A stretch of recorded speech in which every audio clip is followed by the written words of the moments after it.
bazar günləri burada yığışanda, əgər fikir verirsinizsə, mən sözlərdən çalışıram ehtiyatla istifadə edim. Ehtiyatla istifadə etməyə dedikdə doğru, düzgün istifadə edilən sözlərə diqqət yetirirəm.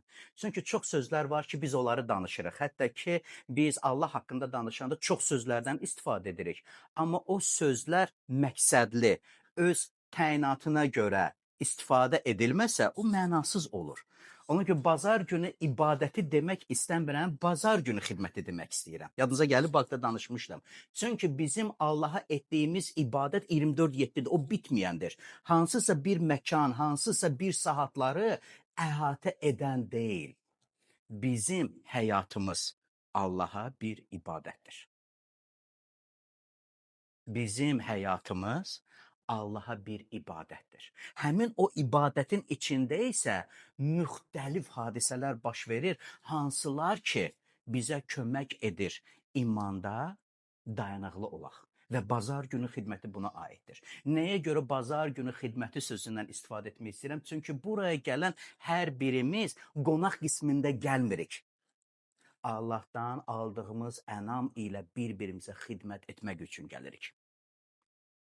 Ona görə biz bu fürsətdən istifadə edirik ki, bir-birimizi təşviq edək, ruhlandıraq.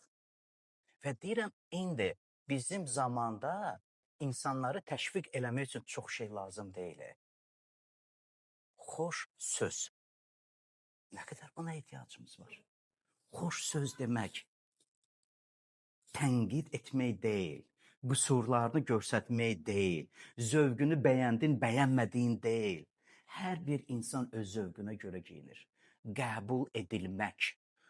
Bizim dünya indi insanları qəbul edə bilmir, standartlaşdırır insanları. Və insanlar da öz maraqlarına görə, zövqlərinə görə qruplaşırlar. Allahın cəmiyyəti isə çox şaxəlidir. Müxtəlif insanlar üçündür. Və biz onları qəbul edirik. Bizdən, fərqliliyindən qorxmuruq. O fərqliliklə Allahı izzətləndiririk. Nə qədər ehtiyac var insanlara xoş baxışla baxmaq. Biz başa düşürük o sözləri Azərbaycanı. Mən deyirəm ki, bəlkə xaricəyə desən xoş baxış, bəlkə başa düşməz. Amma biz bilirik ki, 7 qatımızdan keçən baxış necə olur? Çox gözəl başa düşürük onu. Bir baxış kifayət edir. Söz demə. Və yaxud da ki, xoş, mehriban baxış, sevgi dolu baxış. Ayda buna nə qədər ehtiyac var?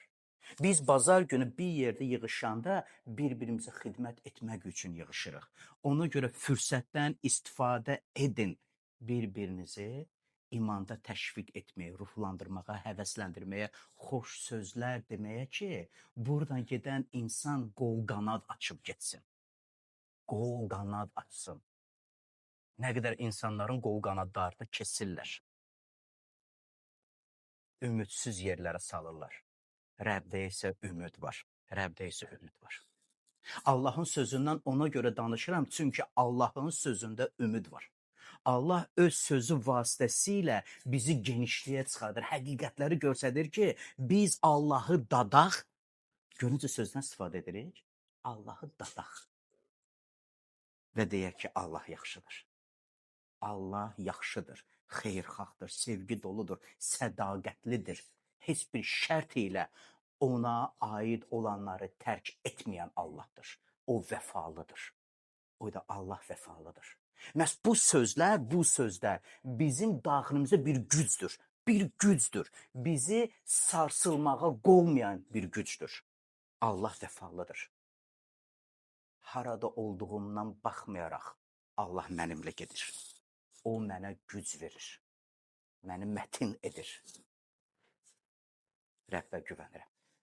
Rəbbə güvənirəm. Bu sözləri biz müqəddəs kitabdan öyrənirik və müqəddəs kitabdan biz burada bərabər öyrəndiyimizə görə eyni dəyərləri paylaşmış oluruq. Ona görə bazar günü biz bir yerdə toplaşanda Allahın sözündən danışırıq ki, həmin o toxunduğumuz mövzular bizim daxili təbiətimizə transformasiya, dəyişikliklər getirsin və eyni mövzulardan danışdığımıza görə biz eyni tərzdə düşünən, eyni dəyərləri mənimsəyən insanlar oluruq ki, həmin o dəyərlərlə də bir-birimizə o münasibətləri quraq. Bir bazar günü bir yerdə toplaşmağın nə qədər böyük və nə qədər də dərin əhəmiyyəti var həyatımız üçün. Bəlkə də axıra qədər başa düşmürük. Bəlkə də axıra qədər başa düşməyəcəyik bunu. Amma Rəbbin sözünə itaət edərək bir yerə gəlirik.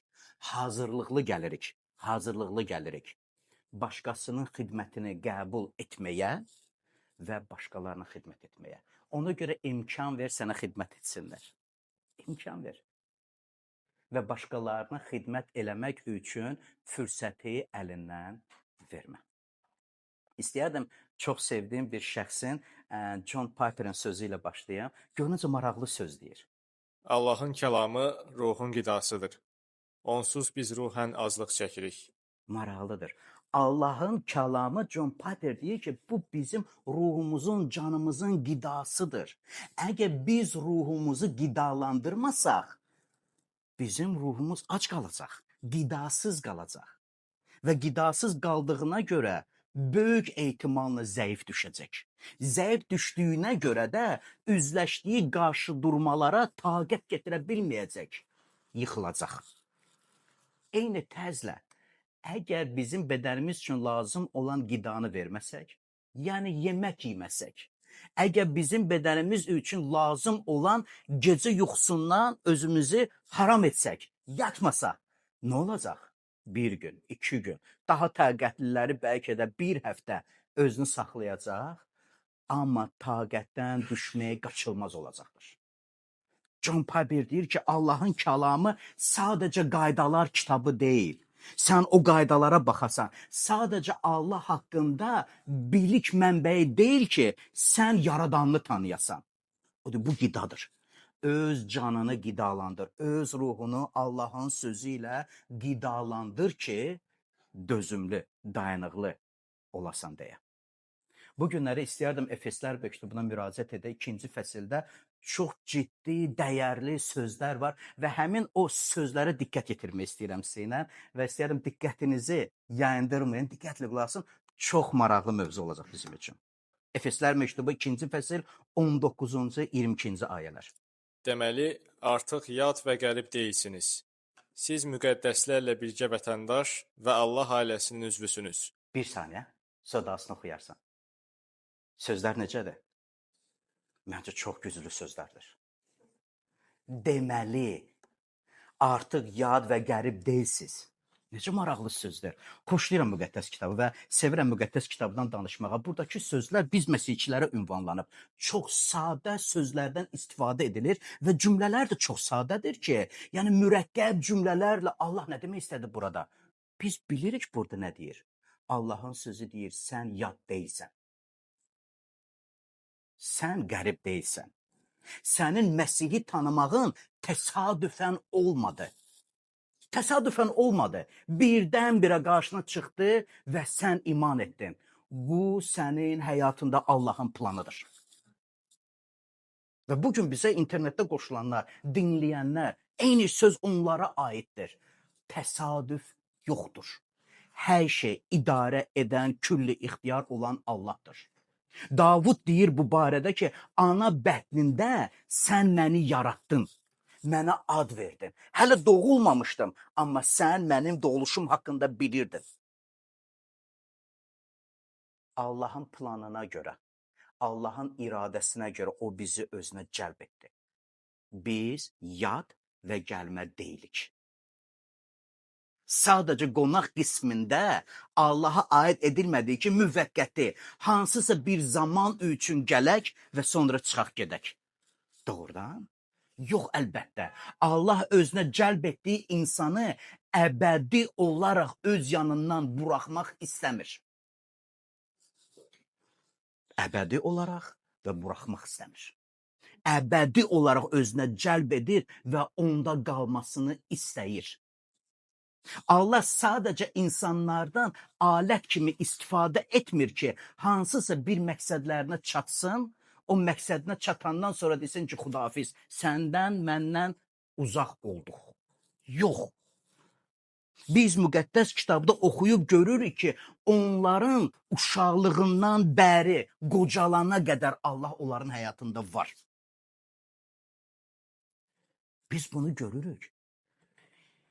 Hansı peyğəmbərin və yaxud da ki, adı müqəddəs kitaba düşmüş Salihin həyatından danışım ki, Allah onun həyatında fəal olmadı.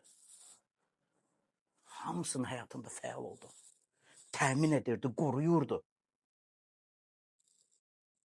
Dünyasının dəyişən gününə qədər, son nəfəsinə qədər Allahla idi.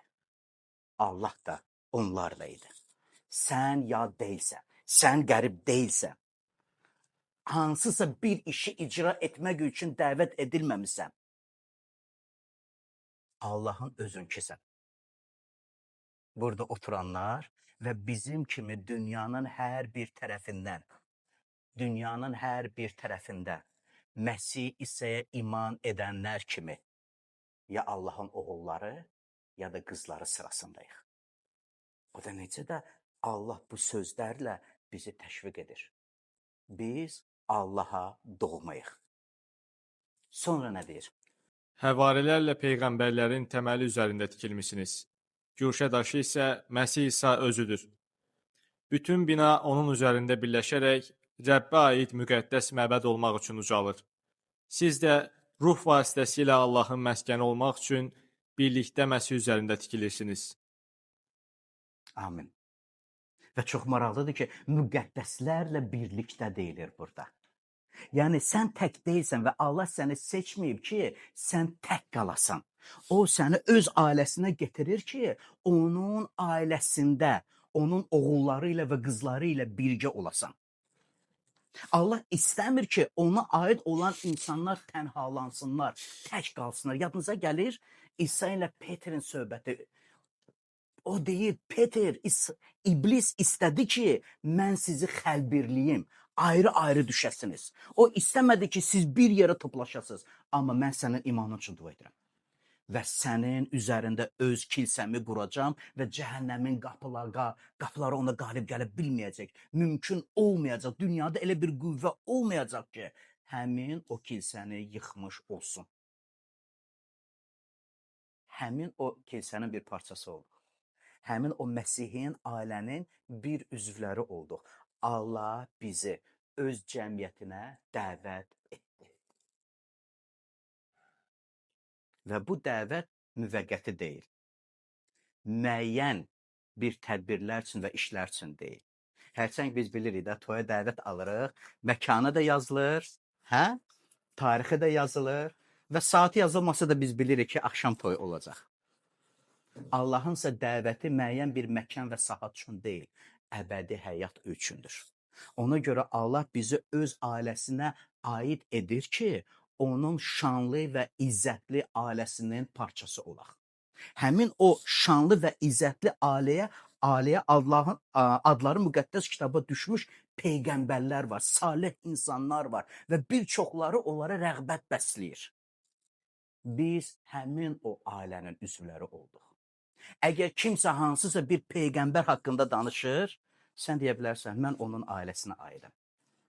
Hansısa bir salih insan haqqında danışır, hansı ki müqəddəs kitabda adı qeyd edilib, o mənim ailə üzvümdür. Allah məni onlarla bir sıraya saldı. Allah sizi həmin o peyğəmbərlərlə və salih insanlarla eyni sıraya saldı. Çünki onlara vəd etdiyini sizə də vəd etmiş oldu. Onlara verdiyi təminatı sizə də verir. Onlarda olan ümid bizim də ümidimizdir. Biz də onlar kimi Allaha bağlı qalırıq. Biz Allahın padşahlığında vətəndaş olduq. O da necə qəşəng sözdür. Samavi padşahlığın vətəndaşıyıq. Və bilirsiniz o nə deməkdir? Bizim hüququmuz və ixtiyarımız var.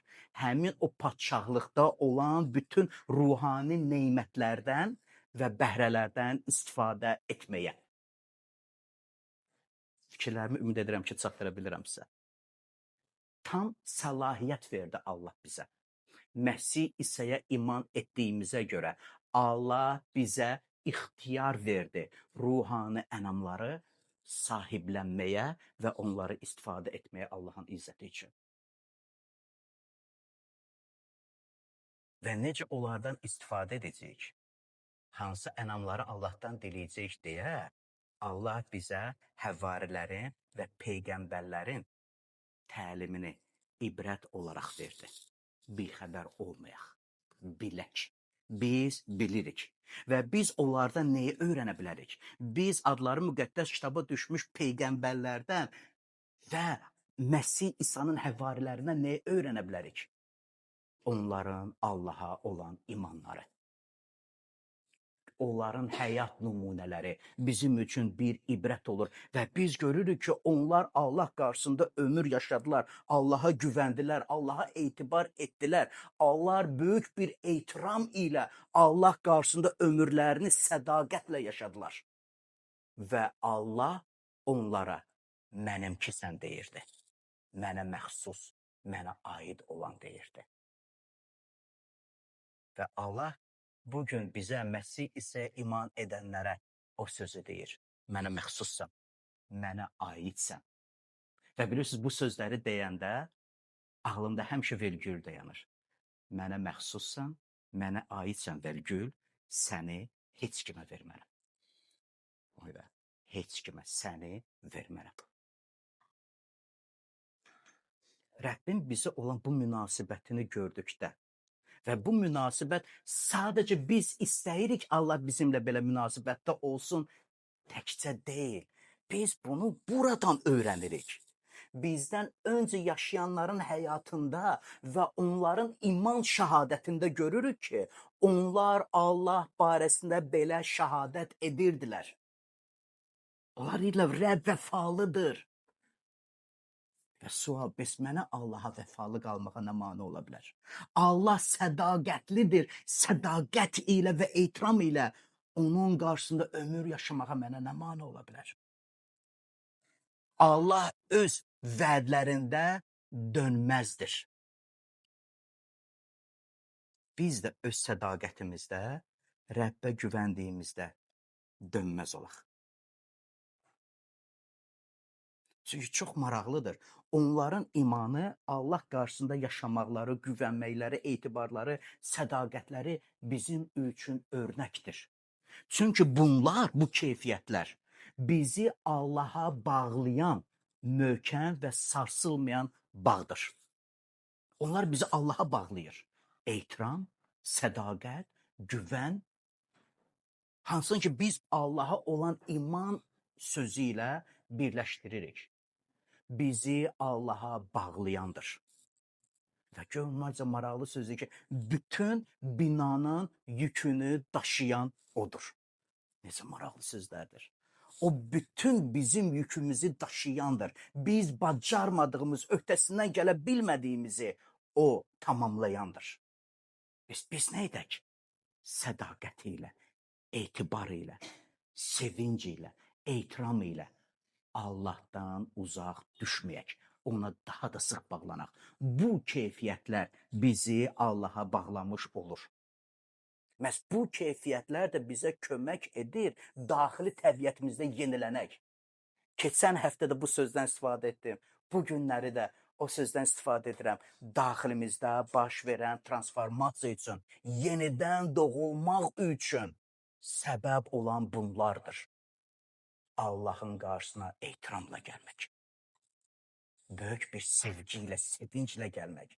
Allahın qarşısında itayətli ömür yaşamaq. İtayətkar olmaq. İtayətkarlıq bizə kömək edir tövbəkar ürək özümüzdə hasil etməyə. Etdiyimiz səhvlərə don giyindirmək deyil, etiraf etməyə. Ya Rəbb bağışla. Ya Rəbb bağışla. Və əgər səhvimizi dərindən başa düşürüksə, o bağışlayandır. Məhz bu münasibət ona güvənməyə, etibar etməyə səbəb olur. Allah qarşısında və onun bizə verdiyi təlim qarşısında sədaqətli olmağımıza səbəb olur. Çox maraqlıdır Yeşaya 43:1-dən. Görüncü sözlərdir. İndi isə, ey Yaqub, ey İsrail, səni yaradan, sənə həyat verən Rəbb belə deyir. Qorxma, çünki mən səni satın aldım. Səni adınla çağırdım. Sən mənimsən. Məgər bu sözlər ancaq Yaquba və İsrail nəslinə aiddir? Bu sözlər imanla Allah qarşısında yaşayan hər bir şəxsə aiddir. Çünki müqəddəs kitab bizə deyir ki, kimdir Yaqubun nəsli, kimdir əsl İsrail?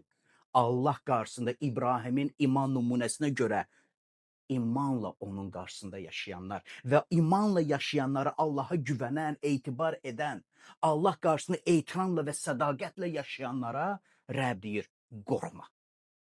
O deyir, qorxma. Çünki mən səninləyəm. Əgər mən səninləyəmsə, kimdən və neydən qorxursan? Əgər mən səninləyəmsə, külli ixtiyar olan Allah, yoxluğu varlığa çağıran Allah, zülməti varlığı ilə qovan Allah səninləyəmsə, səni talaşa salan nədir? Bütün qorxularını Rəbbə ver.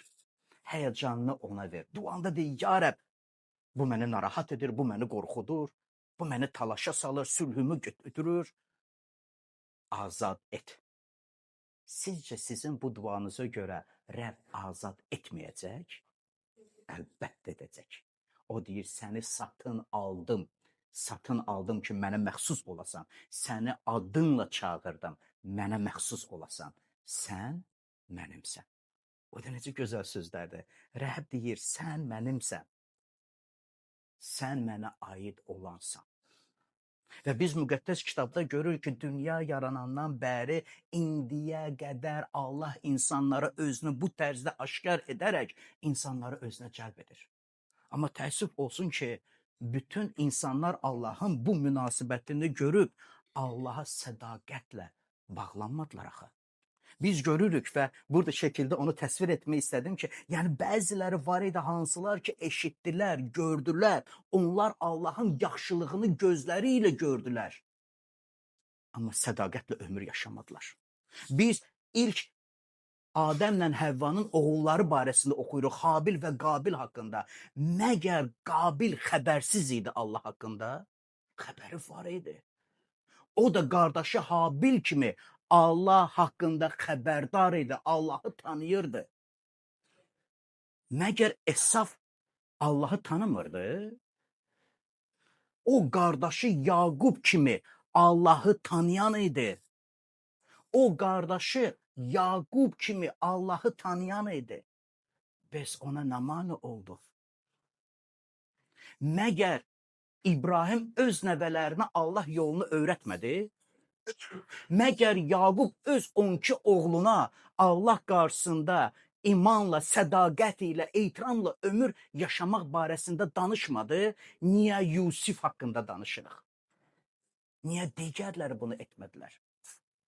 Niyə biz Nun oğlu Yeşuadan danışanda onunla eyni yaşda olanlar onun kimi Allah qarşısında ehtiram ilə ibadət etmədilər? Nəyə görə biz Davud və Şaul haqqında danışanda Şaulu mənfi qəhrəmanlar sırasında salmış oluruq, Davudun imanını isə özümüzə nümunə götürürük. Onlar da eşitdilər. Amma Allahın xoş münasibətini görüb, o xoş münasibət qarşısında cavabsız qalmadılar. O xoş münasibətə sədaqətlə cavab verdilər. O xoş münasibətə itayətlə cavab verdilər. O xoş münasibətə Allahın sözünü qəbul edərək o sözü rəhbər tutmaq ilə sədaqətli ömür yaşadılar. Biz onlardan danışırıq. Biz onların imanlarından danışırıq. Və onların imanı tarix keçir, əsrlər keçir, amma dildən dilə onların Allah qarşısında ömür yaşamaqları danışılır, deyilir və onlara hörmət və rəğbət bəslənir. Kimlərə özümüzü aid edirik? Kimlərdən nümunə götürürük? Bir tövsiyə vermək istəyərdim sizə. Qoy Rəbbi tanımağımız, Rəbbə aid olmağımız həyatımızda adiləşməsin. Qoymayın adiləşsin. Nə bahanə olursa olsun, gətirməyin. Səbəblər axtarmayın. Allahı tanımağınız bu təsadüf olmadı. Qoy bu həyatınızda adiləşməsin. Biz görürük ki, münasibətlər adiləşəndə nə qədər çatlar getirir. Bu çatları biz görürük nikahda, ər-arvad münasibətlərində. Əgər münasibətlər adiləşirsə, o yanğın, sevgi sönürsə, artıq maraq da itir. Biz münasibətlərin adiləşməsini valideyn-övlad münasibətlərində görürük və bəzən də belə ağır sözlərdən istifadə edirik. Nankor övlad, necə ağır sözdür. Amma bəzi övladlar öz valideynlərin onlara olan qayğılarına, sevgilərinə nankorluq göstərirlər, dəyər vermirlər. Amma o ana, ata səni dünyaya getirdi. Sənin doğulmağına, böyüməyinə əlindən gəldiklərini etdilər axı. Əlindən nə gəldi onu da etdi. Nəyi bacardı onu da verdi. Ən yaxşısını eləməyə çalışdı. Adiləşdi. Adiləşdi. Mənə belə valideyn lazım deyil. Və təəssüf olsun ki, bəzi valideynlərdə bunu görmək olur ki, övladlardan bu sözləri deyirlər. Öləsən. Niyə dünyaya getirdin? Qoy münasibətlər adiləşməsin. Allahı tanımağınız adiləşməsin. Cəmiyyətin bir parçası olması adiləşməsin. Allahın mötəbər, ehtiramlı, izzətli ailəsinin bir parçası oldunuz. Adiləşməsin. Bunun sevincini daim yaşayın. Bununla fəxr edin. İtkin edin. Rəbb məni tapdı. Allaha məxsus deyildim. Məsih məni satın aldı.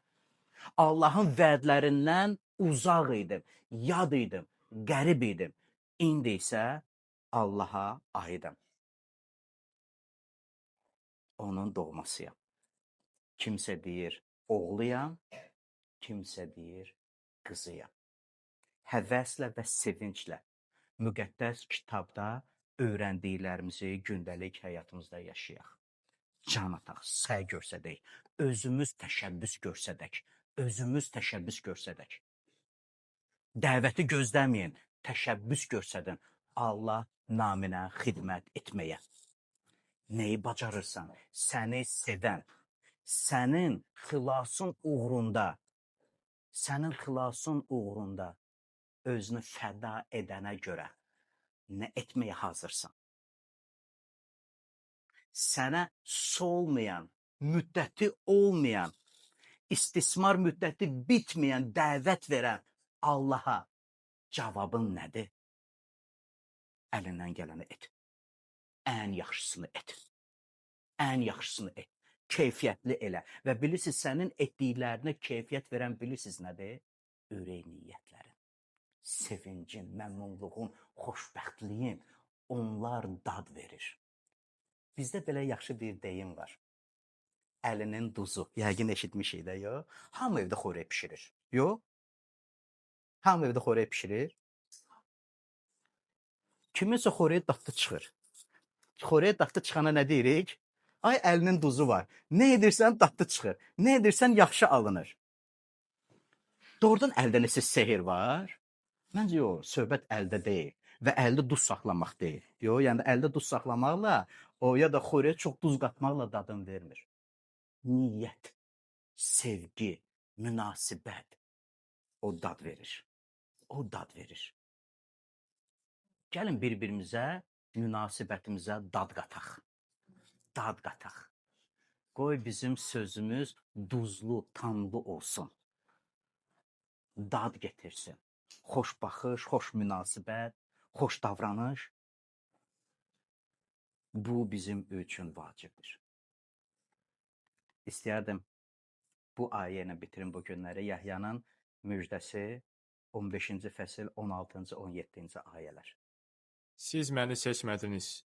Mən sizi seçib təyin etdim ki, gedib bəhrə verəsiniz və bəhrəniz çox qalsın. Beləcə, mənim adımla atadan nə diləyirsinizsə, o sizə verəcək. Beləliklə, sizə əmr edirəm, bir-birinizi sevin. Maraqlıdır. İsa aydın və sadə şəkildə deyir. Siz məni seçmədiniz. Təəssüf olsun ki, bəzilər deyirlər ki, biz Rəbbi seçdik. Yox, biz onu seçmədik. Necə onu seçə bilərdik, əgər ondan bixəbər idik? Necə Allahın məhəbbətini seçə bilərdik, əgər o məhəbbətdən bixəbər idik? Allah özünü bizə aşkar edib, özü bizi seçdi. Mən səni seçirəm, mənə məxsus olasan, mənə aid olasan deyə. Və biz Allahın bizə olan xoş münasibətinin valehi olduq. Allah bizi valeh etdi öz xoş münasibəti ilə, o xoş rəftarı ilə. Onun içindən gələn o xoş rəftar bizim həyatımızın dəyişilməyinə səbəb oldu və biz dedik, artıq istəmirəm köhnə düşüncədə qalım. Məni valeh edən, məni sevən Allahı özümdə əks etdirmək istəyirəm. Mən də onun kimi olmaq istəyirəm. O deyir, mənim adımla atadan nə diləyəcəksənsə, edəcəm sənin üçün. Mənə aid olduğuna unutma. Münasibətləri adiləşdirmə. Zövq al, sevin, məmnunluğunu yaşa. Və sonra deyir, sizə əmr etdiyimsə budur. Sevin də bir-birinizə. Sevgini göstərin bir-birinizə. Sevgi ancaq şirin, mehriban sözlərlə kifayətlənməsin. Onlar vacibdir. Bayaqla qeyd elədim, bunlar çox vacibdir. Amma o ilə də kifayətlənməsin. Sevgini göstər, qayğını göstər. Qoy sənin məhəbbətin səninlə eyni əqidədə, eyni düşüncədə olanların həyatına dinclik və rahatlıq getirsin. Qoy sənin insanlara olan məhəbbətin Məsihi tanımayanlara, Allahın məhəbbətindən bir xəbər olanların həyatına da Məsih haqqında xoş xəbəri çatdırmaq ilə nur satsın. Sevinç və rahatlıq getirsin. Necə bir gün bizim həyatımızda oldu. Kimsə gəldi və dedi. Kimsə gəldi və dedi. Eşitdik, sevindik. İndi isə Məsihə məxsusuq. Bu gün nə demək istədiyim bu qədər idi.